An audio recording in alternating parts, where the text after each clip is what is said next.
Хәерле көн җәмәгать. Нинди иске хәрабәләр янында йөриләр икәнләр дип аптырамагыз. Без Лаеш районы буйлап сәфәребезне дәвам итәбез. Атабай авыл янына килдек һәм кайчандыр Атабайның бөтен балыкчылары да көймәләрен бәйләп куя торган шушы пирслар тирәсендә йөрибез. Су киткән, шуңа күрә шушындый кыяфәттә алар. Су кимеде. Без бу форсаттан файдаланып калырга тиешбез, чөнки бик кызыклы, тетрәндергеч урыны белән тарихи сәхифәләр бар. Лаеш яганың 17 татар авылы белән бәйле булган. Ул да булса, Куйбышев сусаклагычы төзелгәннән соң элеккеге урыннарыннан күчеп китәргә мәҗбүр булган татар авыллары. Атабай авылы шундыйларның берсе. Су астында калган, урыннары су астында калган дип сөйлибез. Атабай турында, Саралы турында һәм башкалар. Ничек инде су астында калсын, алар бит бүген дә бар. Атабайы да урынында, Саралысы да шунда дип әйтерсез, ләкин ул аларның яңа урыннары. Булар 1950 елның 21 августында Советлар Союзының Министрлар Советы кул куеп, карар чыгарып, шушы җирләрне, болыннарны, яки менә монда Атабайның фермасы булган җирләрне сусаклагыч хөкеменә тапшырганнан соң су капланган урыннар, тегеләре инде аның яңалары. Шуңа күрә без менә шушы су киткәннән файдаланып, элеккеге эзләр буенча аларның нигезләрен барлап чыгарга җыенабыз. Киттек. Су астында калачак урыннардан йөзләрчә авылларны күчерү эшләре турында без узган тапшыруларда да әйтеп килдек. Күпме сөйләсәң дә күз алдына китереп булмый торган зур мәшәкать бит ул. Тулы бер авылны сүтеп, тау башына менгереп кую. Хәер, без хәзерге зур хуҗалыкларны күз алдында тотканга шулайдыр ул. Чөнки гомергә Чулман кебек зур елгаларга терәлеп яшәгән халык сусаклагыч төзелгәнче дә күчкәләп торган.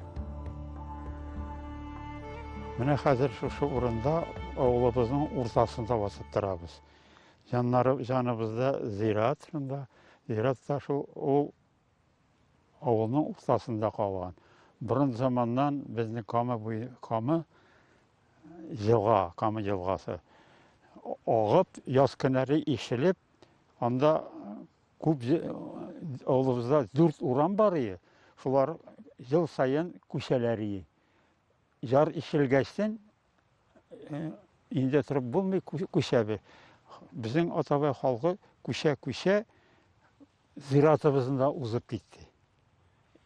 4 урамның күпмедер өлеше әле бу якта да бар инде. Монда 600 метрлап. Кама. Үзенең агымы. Бу ягы, менә бу ягы. Яз көне бәрбер авылга кадәр киләдер инде ташып. Без Кама буенда тордык. Кама буенда вот ел сайын чыгып, Кама яз көннәре агып торадыр Кама бузлары. Без чыгып, бала чакта өлкән кешеләр, хатын-кызлар шушында килеп, бузны акканын карап торалар. Ярлар ишләп барады. Хәзерге Атабай авылы 50нче елларда шушы урынга күчеп утырган 2 авыл Атабай һәм Мишә тамагыннан тора. Алар турында аерып сөйләмәсәк тә, һәр авылның күченүен үз күзләре белән күргән кешеләр белән очрашып, ул чорның рухын сезгә дә җиткерергә тырышабыз. Мишә тамагында 3 урам бар иде авылыбызда. Җир тегермәне бар иде үзебезнең авылда. Аларны инде авылдан читтәрәк салганнар, су буендарак булсын дигәннәрдер, соз бар иде.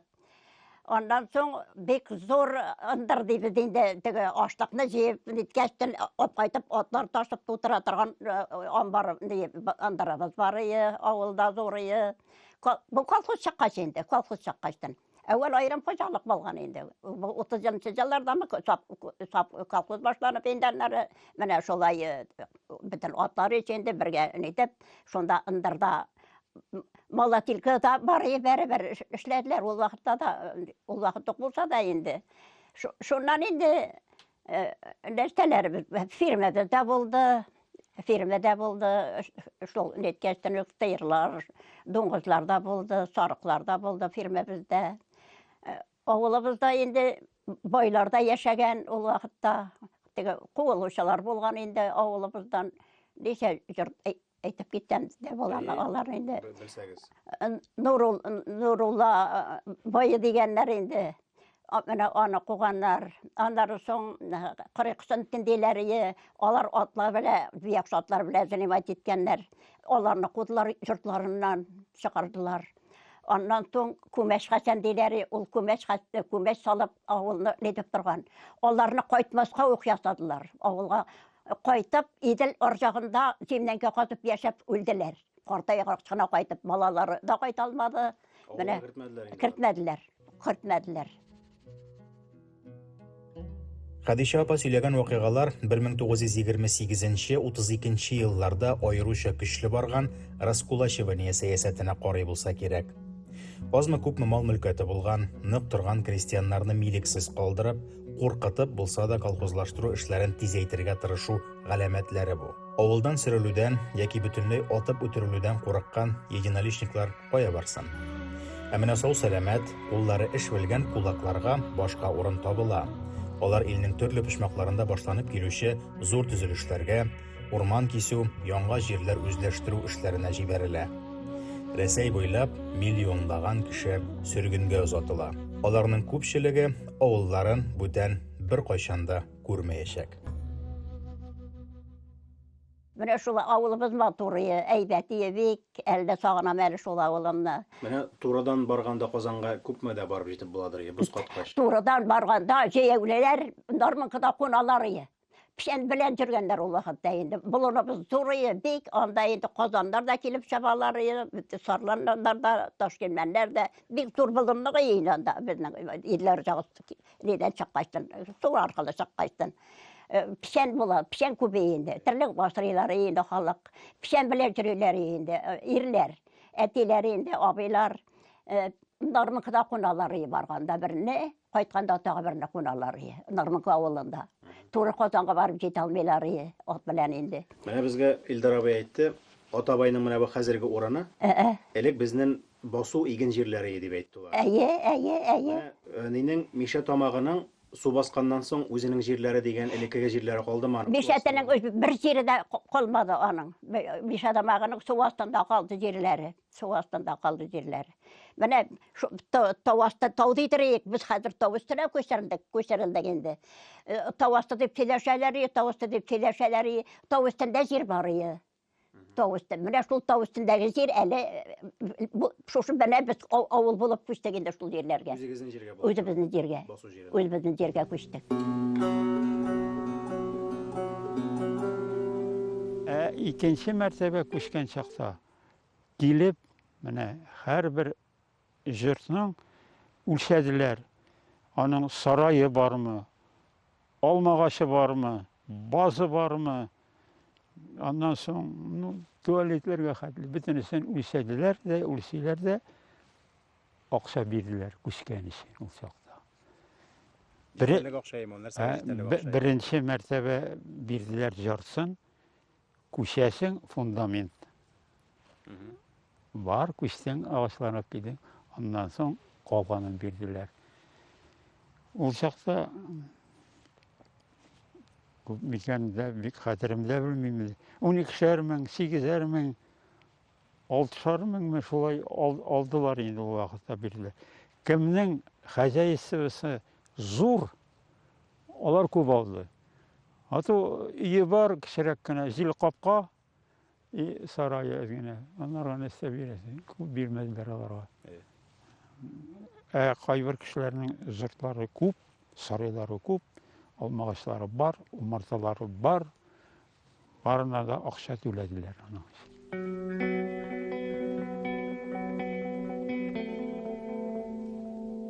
Шулман суы Атабай авылы халкын 21 гасырда да тынычлыкта калдырырга җыенмый. Аның ярлары ишелүен дәвам итә. Әлбәттә, ул хәзерге авылга бернинди зыян китерә торган әйбер түгел, ләкин бит Атабайның борынгы зираты шушында үз урынында калган. Һәм хәзерге вакытта бу ярның ишелеп зират җирләренә керә башлавына инде бер менә 5 метр арагына калган. Әлбәттә, авыл халкы да, район хакимияте дә бу гамәлне белеп тора, күреп тора һәм аны инде шул килеш кенә калдырырга җыенмый. Сметалар төзеп, документлар әзерләп республика җитәкчелегенә мөрәҗәгать булган һәм менә киләсе елларга Алла бирсә, ярның шушы өлешен ныгытырга дигән өмет бар һәм бу тарих ягыннан да һәм хәтер ягыннан да дөрес булыр иде дип уйлыйбыз без дә. Зиратны күчерү ул бит инде аерым бер эш, зур күләмле эш. Аны инде менә шушы ныгытмалар белән саклап калу мөмкинлеге бар, Алла бирсә.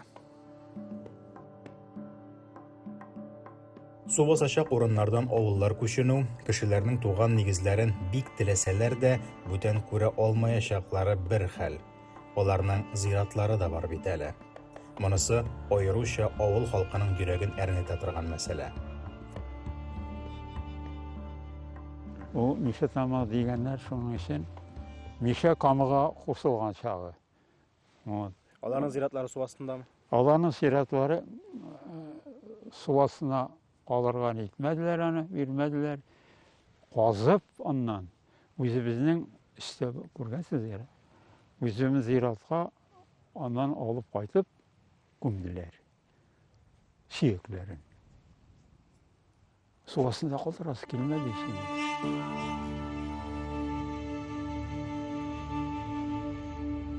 Көчкән чакта бик авыр булды инде, сугыштан башта сугыш, аннары авыл көчәргә туры килде. Авыл көчкәндә бик авыр булды инде, әйбер юк, транспорт юк, әле сугыштан соң гына бит әле. Сатып алырга әйбер юк, хөкүмәт акча түләде инде. Түбәгә калайлар алып булмый, кадаклар алып булмый. Менә аннан соң ничә генә җил яшәдек, су басу булды менә, бөтен җирләребез, бөтен әйберләр су астында калды.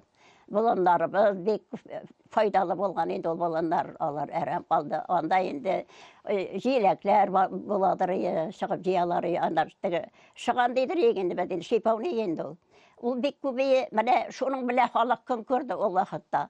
Түләп, үскә кием, шуларны сатып, киптиреп нитеп инде, менә шулай яшәдек инде. Ул вакытта күнгән, әмма халык бер төрле авыр булды инде.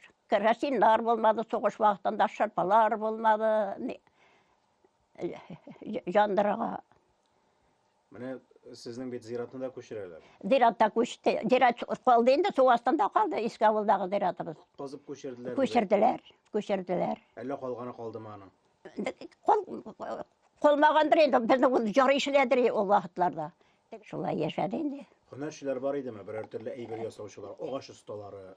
Агач осталары дигәндә бик осталар үзебезнең авылда бар инде ул. Ахудага жүрүчеләр дә бар иде, осталар да бар иде. Пешник. Менә минем үземнең әти белмәгән эше юк. Агач эшендә, таш эшендә әти чиләкләр төплидер, әти әүвәл чиләкләр тишелгән төпләргә җириләр.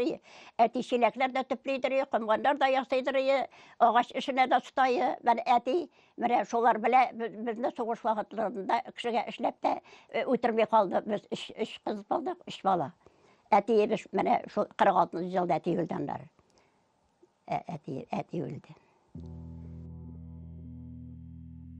Авыл халкы менә шулай теше тырнагы белән үз нигезенә, нәселенә ябышып яткан илдә зур үзгәрешләр, индустриализация бара. Кая карама, яңа социалистик төзелешләргә эш белүче куллар кирәк. Илнең бу ихтыяҗы җилләре Атабай авылына да кагылып уза. Барыбер күчәсе халыкны кеше кирәгрәк җиргә озатмакчы булганнар диләр. Әйе, менә безнең авылны күчергән чакта авылыбызның аксакалы дип әйтик инде, ул вакытта сельсовет председателе дә булган инде, ул Галиев Мустафа дигән абыебыз булган. Ул менә авылны күчерәләр икән дигән сүз хәбәр таралгачтан, аннан соң инде хәбәр иткәннәр Бурятиягә күчерергә. Менә бу Атабай авылын Бурятиягә күчерәбез дигәннәр. Ул вакытта бит инде менә бу вербовка дигән нәрсәләрдә бик хәлиткеч ил өчен кирәкле нәрсә булгандыр инде ул бу вербовка дигән. Шуның өчен авылны Бурятиягә күчерәбез дигәннәр. Юк, без Бурятиягә күчмибез. Алар ЦКга кадәр җиткәннәр. Менә авылдан кешеләр шушы аның инициаторы булган инде Галиев Мустафа дигән абыебыз.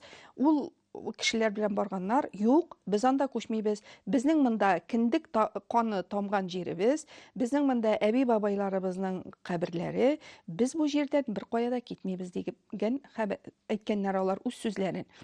Һәм инде яңадан уйлашканнан соңдыр дип уйлыйм инде мин аны. Аннан соң усатка күчерергә дигән хәбәр булган. Анда да күчмәгәннәр. Без үлсәк үләбез, су астында калсак, су астында калабыз. Ләкин без менә бу җиребезне ташлап китмибез. Күчсәк, менә монда тау башына гына күчәбез дигәннәр. Һәм шуның белән халык әйткәчтән ризалашканнардыр инде, дип уйлыйм. Шуның белән менә безнең авыл шушында тау өстенә генә күчеп утырган да, и алар Бурятиягә да, Усатка да күчмәгәннәр. Авылларның тарихына килсәк, авылларның дип әйтәм, чөнки яңа Атабай, элекеге Атабай һәм Миша тамагы авыллары кушылып, шушында менеп утырганнан соң барлыкка килгән авыл бит инде бүгенге көндә. Менә шул элекеге авылларның тарихына килсәк, аларда якынча бер чорга карыйлар. Икесе дә Казан ханлыгы чорына барып тоташалар. Атабай да Казан ханлыгы чорыннан билгеле, Миша тамагы да. Миша тамагы дип аны татарчалатып әйтәләр, аның русчасы гомумән Епанча дип атала. Шул сәбәпле аның исеменә бәйләнеп дип әйтим инде, менә шул Япанча исемле хәрби юлбашчы белән бәйле аның исеме шуның җирләре булган дип тә сөйлиләр. Атабайның шулай ук инде исеменә бәйләнергә уйласак, аны хәзер әйтәләр Атабай дип. Риваятлар буенча килгән исеме, һәм менә бүген без әле Хәдичә апа белән сөйләшкәндә дә игътибар иттек, ул аны Атабай дип түгел, Табай дип әйтә. Таба кебек тигез булган җирдә урнашканнан дип тә әйтәләр. Шундый табышлы урын булгач та Табай дип әйткәннәр, шуннан соң Атабай булган, шуңа әйләнгән дип тә сөйлиләр. Ярар, хуш, шушында менеп утырганнар. Ләкин Миша тамагы белән Атабай арасында барыбер дә чик сызыгы. Шартлы рәвештә булса да бар. Аны шушы мәктәп белән чамалап йөртәләр. Мәктәптән менә хәзер минем кул белән карасак инде сул якта Миша тамагыннан менгән нәселләр яши, күбесенчә дип исәпләнелә. Бу якта инде Атабай нәселләре. Бу шул җирләрнең чәчүлек җирләре Атабайныкы шушы якта, Миша тамагыныкы шушы якта булганлык белән бәйле. Кулак дип сөрүләр артта кала калуын, әмма 30-нчы еллар ахырында илдә репрессияләр котыра. Аларга өстәп, булай да ут йотып торган авыл халкына вербовщиклар килеп ябыша. Ул чорны хәтерләүчеләр яки өйрәнүчеләр сүзләренә караганда, вербовщик дигәннәре бар җирдә дә сүзе үтә торган, авылдан дистәләп гаиләне үзе белән ияртеп чыгып китә алган дәүләт вәкилләре булалар. Тагын бер зур күчеш чоры алар белән дә бәйле. Менә бер ара халык читкә китә башлады. Ничәнче елларда ул? Ул читкә китә башлады 38-нче елларда. Халык читкә бик китте. Кайсы китте, Камчатка жағына, Сахалин жағына, Әстерхан жағына да киттеләр, Казакстанга да киттеләр, авылыбыздан бик күп киттеләр. Шул кешеләр әммәсә кайттылар дип әйтергә ярый. Сахалиннан кайтучы булды. Сахалиндан кайтучы булмады. Кайтмадылар. Ике жұрт Сахалинда қалды. Біз әтиде шетке кеткен ебезнең. Біз нидәйек, Владивосток, Әртүм деген шәһәрдәйек. 38-нче жыл кеттік, 40-нче жыл кайттык. Шеттен сугыш башланғачтан кайттык. Әтинең сеңлесенең ері полковнигі, әти бір кішіні чыгармыйлар, расчет бермейләр, шахтадан эшләгән кешеләрне. Әти мені калдырмагыз, балаларым адашып кала дип, шул җизниләргә хәбәр итеп, шул җизни полковник, улар уллахата бик зур кеше саналалар иде. Бик безгә булыштылар, алар гомер буенча булыштылар. 38-нче ел. Сез авылдан ничә гаиләдән ничә? 8 жұрт киттек. 8 жұрттан бер генә жұртыбыз кайтмый калды. 7-се дә кайтты. Кайттылар. 7-се дә. 8 жұрттан. 7 жұрт кайтты, бер генә жұрт калды шунда. Ул вакытта ничек чыгарып җибәрделәр сезне? Ничек рөхсәт бирделәр? Bir ravuşa gitti bit bizne. Ул кеше килеп нәрсә дип сөйләде сезгә? Нәрсә дип менә бөтен сыра акча күп бирәләр, анда әйбәт, акча күп түлиләр, квартир бирәләр. Менә шулай итеп әп киттеләр. Безне бер ай бардык товарный вагонда без бөтен өйдәге бөтен әйберләрне нитеп үзебезнең белән бергә нидә барды товарный вагонда. Безнең әйберләребез, җырттагы әйберләребез. Без тугыш вакытында кайттык, бөтен атмыннан апарган әйберләр шунда калды. Әти үч баланы җидәкләп бер шумадан беләп кайтты. Илдә чыпчык үлмәбез әле дип, әти шулай итеп кайтып безне. Ярар, Хәдичә апалар гаиләсе кебек ничек тә җайлап, майлап, ерак көн чыгышлардан ук кире әйләнеп кайтучылар да булган. Кайта алмаганнары, кайтмый калганнары күпме? Айлар буе йөк ташый торган вагоннарга утырып барырлык ниләр ышандырдылар икән кешеләргә? Ни өчен мондый күчешләр сугыштан соңгы елларда да туктамаган икән? Ник авыл халкы читтән бәхет эзләгән? Бу сорауларга иң аңлаешлы җавапны Илдар абыйдан ишеттек. Менә шуны сорамакчы идем. 40-нчы елларда, 44-нчы елларда бер күченгәнсез. Үйне сүтеп, яңадан күчкәнсез бит. Ие. Шуннан 50-нчы елларда, 53-нчы еллар дип алыйк инде уртача. Тагын бер тагын йортны сүтеп, тагын бер. Тағы сөйтіп. 59-нчы елда тагын буш җиргә чыгып китү нәрсә кирәк. Тагын бер тапкыр күченү, тагын буш җиргә кирип утыру бит. Буш жерге мен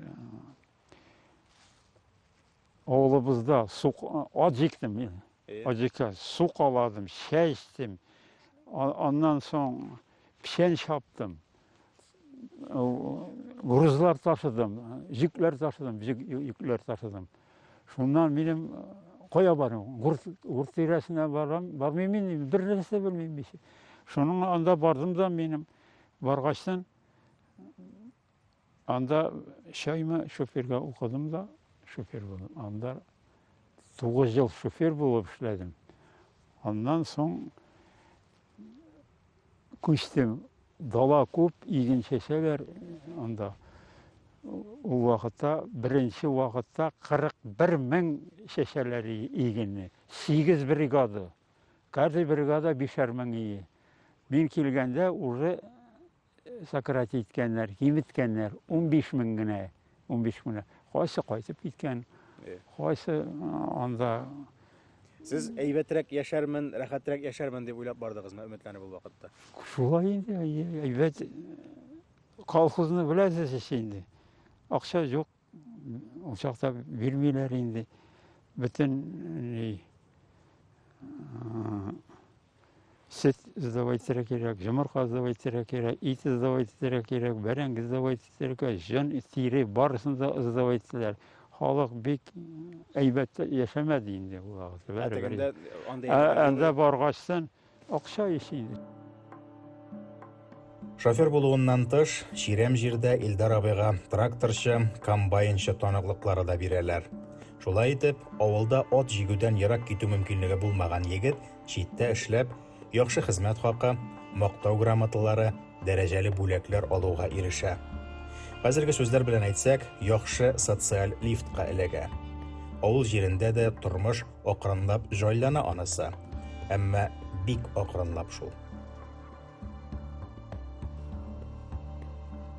Bütün авыл җирләре белән һәм инде кешеләрнең өйләре белән көтүлек җирләре, пешәнлек җирләре һәм инде башка төрле чәчү җирләре белән бөтенесе бергә 395 гектар җир калган. Шуның эчендә хөкүмәт менә 57нче елда безнең авылга, безнең Комсомольский совхозы булган алдан, шушы Комсомольский совхозына үрдәкләр кайтартканнар. Алар Пекинский Кытайдан булган Пекинский үрдәкләр кайтарганнар. Чөнки авылның урнашуы җайлы су буенда, җире юк. Шуңа күрә үрдәкләр су буенда үсәргә дигән тәкъдим белән монда үрдәк фермасы оештырылган.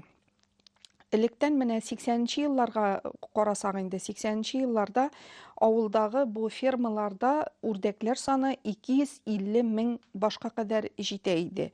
Авылда менә бу совхозда башта Комсомольский совхозы булды, аннан соң күчеп чыккачтан инде аерылгачтан Атабаевский совхоз Атабаевский булды. Бу Атабай кышчылык совхозында инкубатор, үзенең инкубаторы эшләде, үзенең убойный цехы эшләде. Һәм инде шул вакытта да Казанга ит комбинатына үрдәкләрне озаттылар. Озатып, анда эшкәртергә озаттылар. Тагын кешеләрнең халык инде үз көчләре белән терлек асрады, сыерлар асрадылар, бозаулар, сарыклар бик күп иде, кош-корт асрадылар. Аларның көтүлек җирләре әз булганга, менә островлар чыга бит инде безнең су киткәчтән остров чыга. Менә шушы утрауларга сыерлар утрауларга yüзеп чыгалар иде. Һәм алар анда җәй буе көтү шунда буладыр безнең көтүлек җирләр. Әйе, алар иртәдән алып чыгып китәләр иде көтүгә. Кич белән инде островтан кызык, менә шулай бозаулар да, сыерлар да су аша yüзеп чыгалар иде сыерлар. Авыллар күченү тарихын барларга дип тотынган тапшыруыбыз менә шундый зур тарихка юлыкты. Безнең төркем күптән шул юнәлеш белән кызыксынгангамы, сәфәр сайын безне җәлеп итәрлек сәхифәләре табылып кына тора. Шунысы кызык, аеруча Сахалин кебек ерак җирләргә күченеп китү турында сөйләүчеләр гел вербовщикларны әйтеп узалар. Шуңа күрә бу юнәлеш безнең зур эзләнүләребезнең берсе булып, Сахалинда яшәүче татарлар янына сәфәргә әйләнер дип уйлыйбыз. Һәм шул якка китүчеләр яки сөрелүчеләр турында мәгълүмат туплауны дәвам итәбез. Әгәр дә сезнең авылдан Сахалинга китүчеләр турында, аларның ничек китүләре турында сөйләүче хатирәләр яки документлар турында сез дә белсәгез, юлчы сәхифәсенә хәбәр салуыгызны көтеп калабыз. Без һәрчак элемтәдә.